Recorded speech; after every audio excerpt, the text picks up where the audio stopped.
Pozdravljeni, sem Jernej Kuntner, slovenski igralec.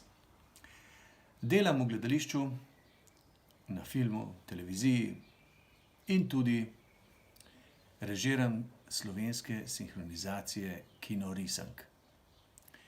Zaposlen sem v Lutkovnem gledališču Ljubljana, kjer sodelujem v dramskem programu, v dramskih predstavah. In ob tednu slepih in slabovidnih bi vam rad prebral svojo slikanico Beli krtek Albin.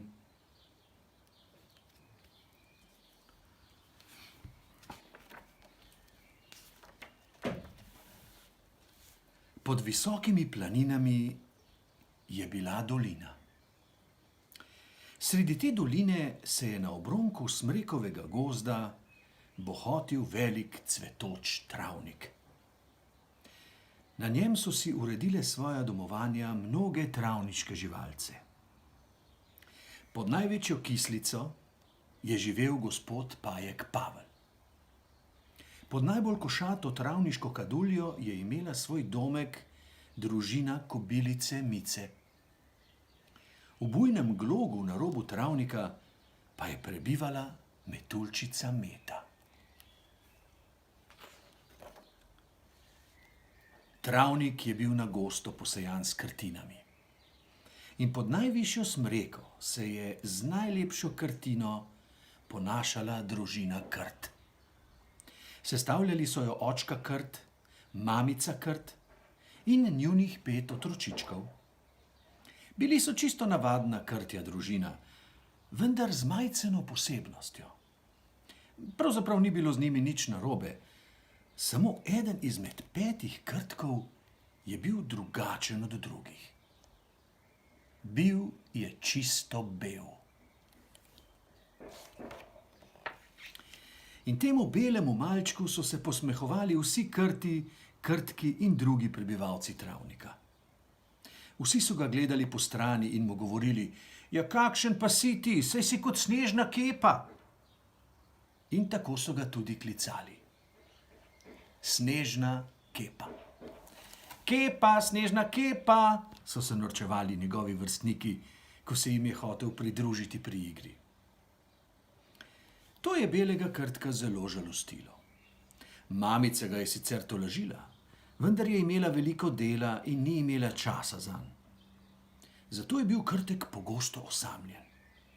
Sam je kopal rove v zemljo, sam iskal deževnike in žuželke za hrano, sam se je igral in sam tekal po travniku. Nekega lepega jesenskega dne, ko je že dišalo po snegu, je krtek spet taval po travniku. Žalostno je vzdihnil. Zakaj sem tako sam? Nihče se ne igra z mano in vsi me gledajo po strani ter se mi posmehujejo. Nič, odšel bom po svetu, je sklenil. Saj je tako velik, zagotovo bom nekje našel nekoga, ki me bo imel rad. Šel je domov in povezal svoje stvari v culo. Poslovil se je od domačih in se odpravil na pot. Z visoko dvignjeno glavo je prekorakal travnik. Ponosno in pogumno je prebrodil rečico dolinko in se v njej malce odžejal. Na drugem bregu rečice pa mu je obstal korak. Malo mu je uplahnil pogum. Ustavil se je in požrl cmok v grlu. Ne, jokal pa ne bom. Saj sem že dovolj velik, se je opogumljal. No, nazaj pa se vendarle lahko še malo ozrem. Čisto malo. Ko se je ozrl, je videl travnik, ki se je kopal v zahajajočem jesenskem soncu. Med krtinami na obronku gozda je hitro našel tudi svoj domek. Njegova okolica je bila res lepo urejena. Zato je skrbel njegov očka. Okna in balkon so bili okrašeni s prelepimi nageljni, ki jih je skrbno negovala njegova mamica. Na dvorišču pred krtino so se brezskrbno igrali mali črni krtki, njegovi 3 bratci in sestrica. Nato je pogledal naprej in zagledal planine. Zazrl se je v njihove visoke in skrivnostne vrhove. V svojem srcu je čutil, da ga vleče prav tja gor. Odločil se je, da jo bo mahnil proti planinam. Toda še nikoli se ni tako zelo oddaljil od svoje Krtine. Od strahu ga je vedno bolj stiskalo v grlu, zato se je zaril v zemljo. Pot je nadaljeval tako, da je pred seboj kopal rov. To mu je šlo seveda dobro od rok, saj je bil Krt. Kopal je naš mali Krtek in kopal, da je bil že ves izmučen. Velikokrat je prišel nad zemljo in se malce razgledal naokoli. Travnika ni več videl, planine pa so se zdele še vedno enako oddaljene. Po 3 dneh potovanja je Krtek pod zemljo naletel na prekrasno sobano, polno lepih slik in knjig. Ker je bil utrujen od dolgega kopanja, je hitro zaspal na mehkem fotelju. Komaj je zatisnil oči, že ga je prebudil brundajoči glas profesorja Hrčka. O, kdo pa je vdrl v moje stanovanje? Vstani, ti ne pridi prav. Krtek se je ves dremal prebudil. Oprostite, gospod, kdorkoli že ste, se je hitel opravičevati Krtek. Nisem vdrl, samo na moji poti je bila vaša sobana in bil sem tako utrujen.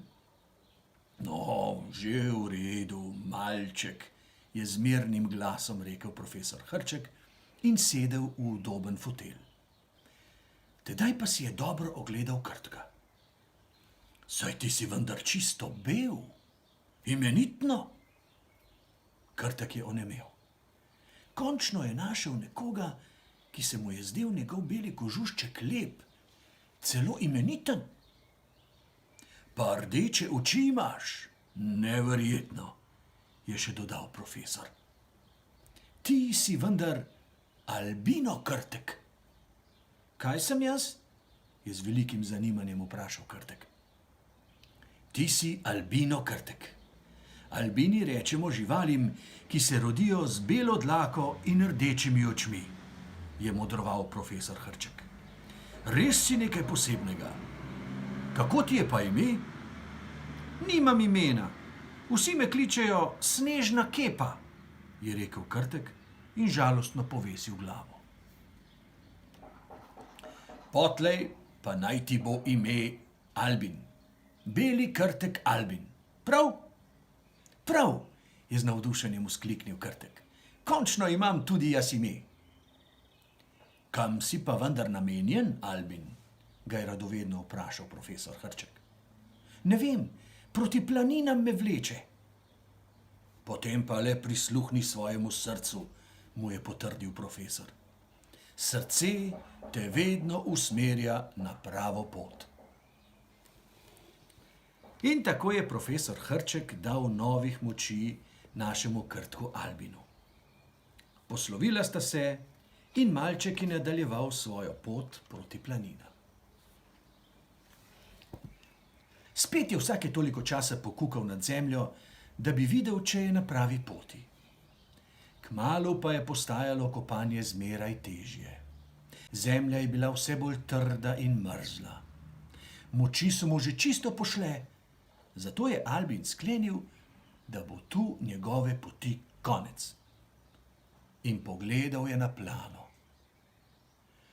Joj, kaj je videl? Kamorkoli se je ozrl, povsod je bil sneg. Vse naokoli je bilo belo. In bilo mu je zelo všeč. Kar naenkrat pa je zaslišal. Živjo, kdo pa si ti? Krtek Albin je zmedeno obračal glavo, da bi videl, kdo ga ogovarja. Pa ni nikogar videl. Zato je vprašal, kje pa si ti? Tukaj, pred tabo. Albin si je pomel oči. Močno sonce in belina snega sta ga popolnoma oslepila. Zagledal je 3 bele puhaste živalce. Pristopil je bliže in se predstavil. Pozdravljeni, jaz sem Krtek Albin. Kdo ste pa vi? Jaz sem planinski zajec Rudi. In to sta moja najboljša prijatelja, planinska kura Belka in hermelin Herman. Kam si pa namenjen, Albin? Sem, v planine, sem me vleče srce. In vidim, da je tu res lepo. Pa še vsi, ki tu živite, imate bele kožuščke, tako kot jaz. Kar tu pri vas bi ostal, lahko? Seveda, so v en glas odgovorili planinski prijatelji. Kar pridi z nami, zagotovo te že zebe. Rudi, Belka in Herman so odpeljali Krtka Albina v svoj lepi domek pod stoletnim macesnom.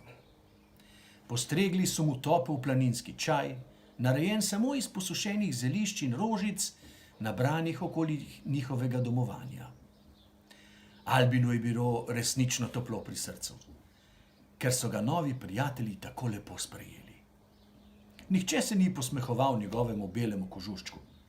Pa kaj se tudi bi, saj so bili sami prav tako čisto beli.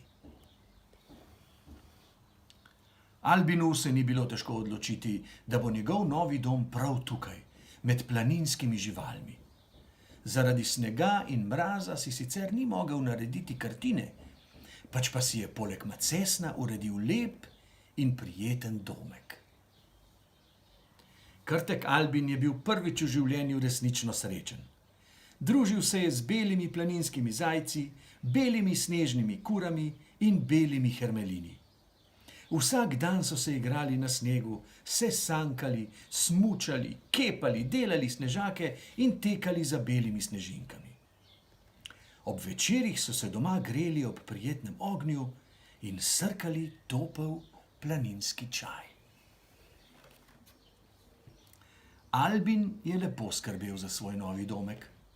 Udobno ga je opremil in skrbno čistil. Na vrata je napisal svoje ime, na tablico pa svoj novi naslov. Pod macesnom 100. Da bo poštar vedel, kam prinesti pisma. In da ga bodo mamica, očka, bratci in sestrica zlahka našli, ko ga bodo prišli obiskat v njegov novi, veseli in topli dom visoko v planinah.